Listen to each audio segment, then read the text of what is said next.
Coach, you got me? I do. All righty, let's open it up to questions. We'll start with James Kripia from the Oregonian.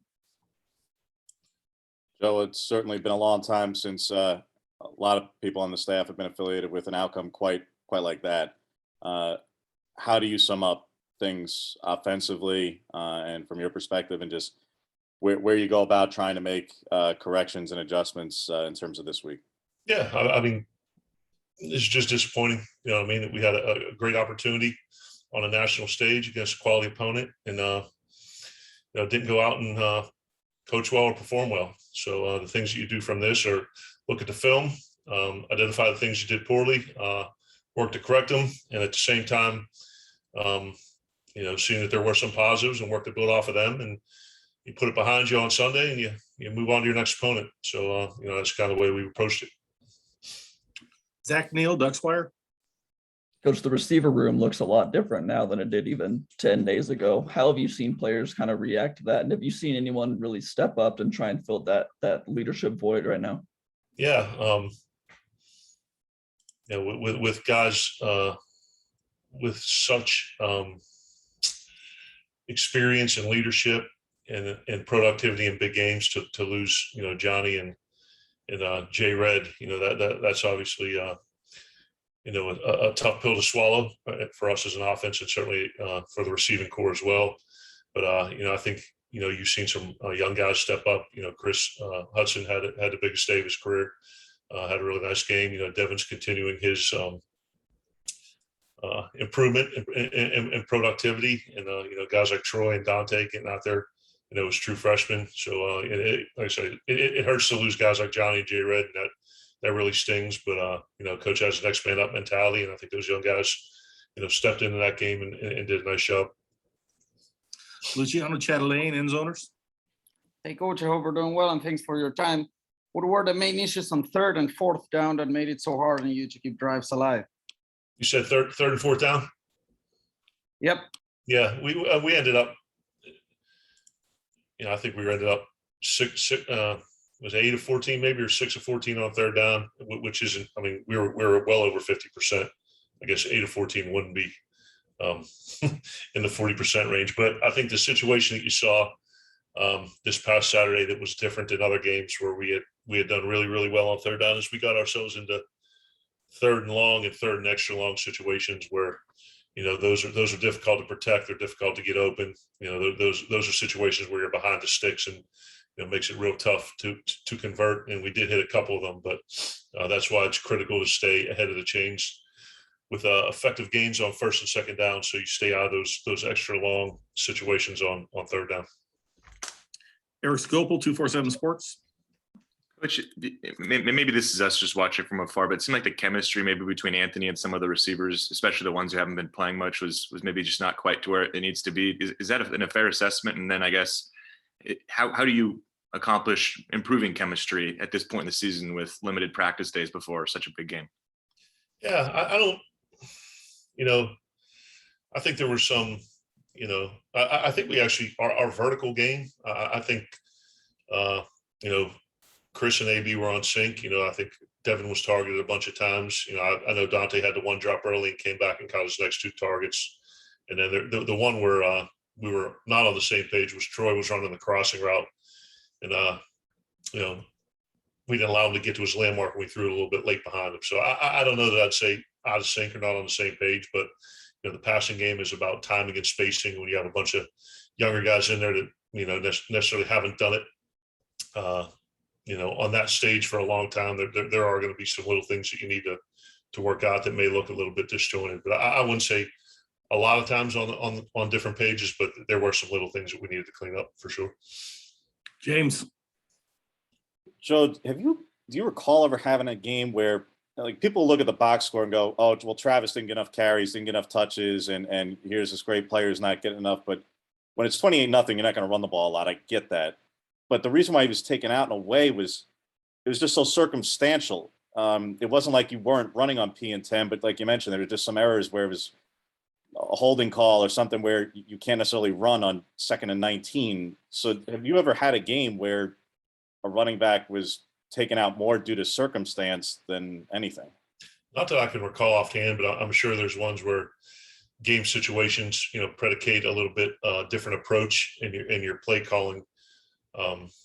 You know, in the first half, I think the biggest thing was we didn't turn it over, and we were decent on third down, but to me, we weren't able to capitalize on opportunities in the red zone. I think we had 3 drives in the first half that, excluding that very, very last one there. I think we were 3 and out, and then we were down and score and we missed a couple field goals there.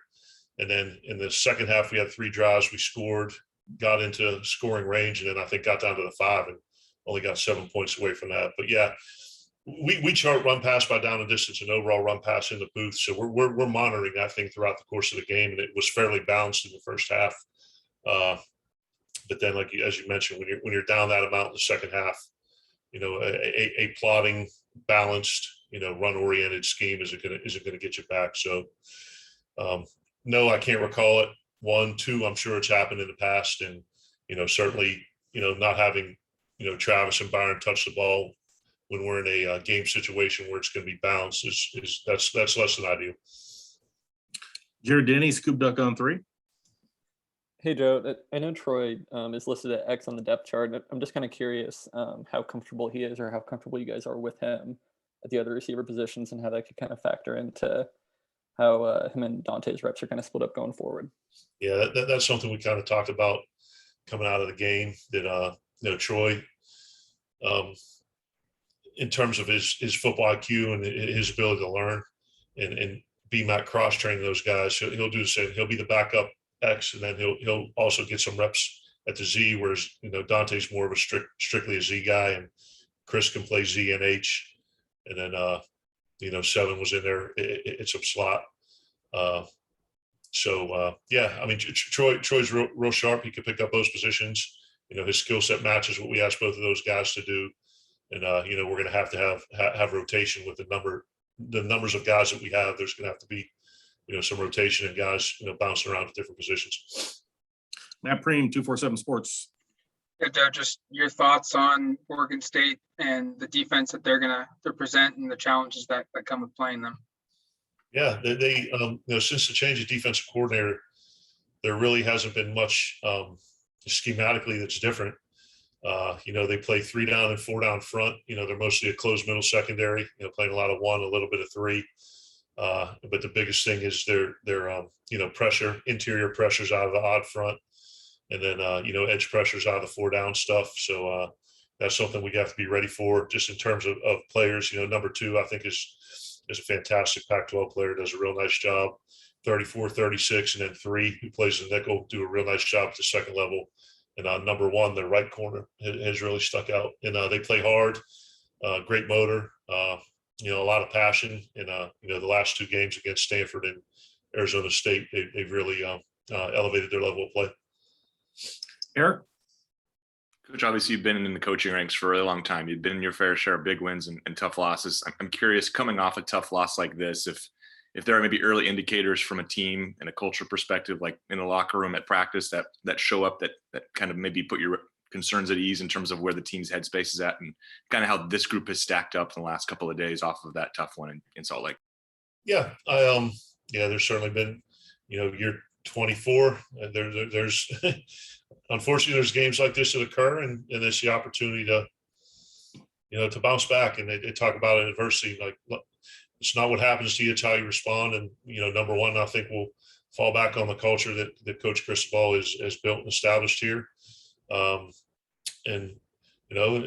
we addressed it. We talked about the things that went wrong, and what we needed to do to avoid it happening again. And coach speak, there's an old saying, you can't let the same game beat you twice.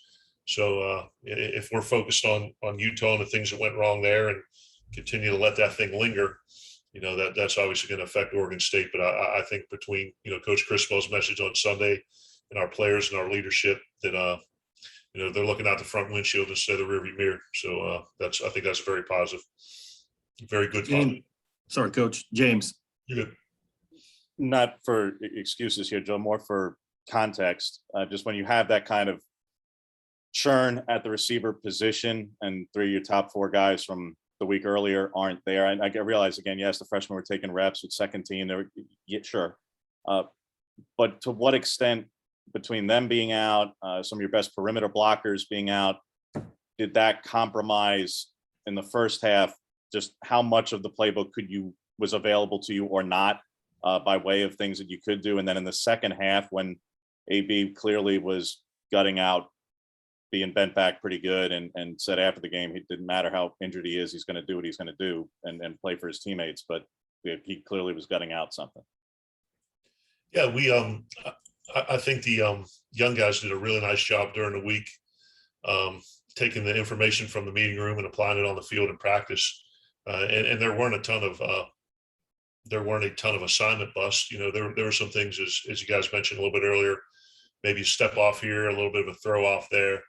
But I thought they did a really nice job. We really didn't scale back anything that we were doing from a schematic standpoint, because those young guys were in there, and we wanted to put them in a position to be successful. And then obviously the second half where we had to throw it. And I thought, AB really showed a lot of resolve, standing in there, pushing the ball down the field. And I really thought, in a game where you're looking for some bright spots, because there weren't a ton of them. I thought, Devin, 5 for 81, I guess. Chris was near 100 for the first time in his career, and both Troy and Dante had some nice catches.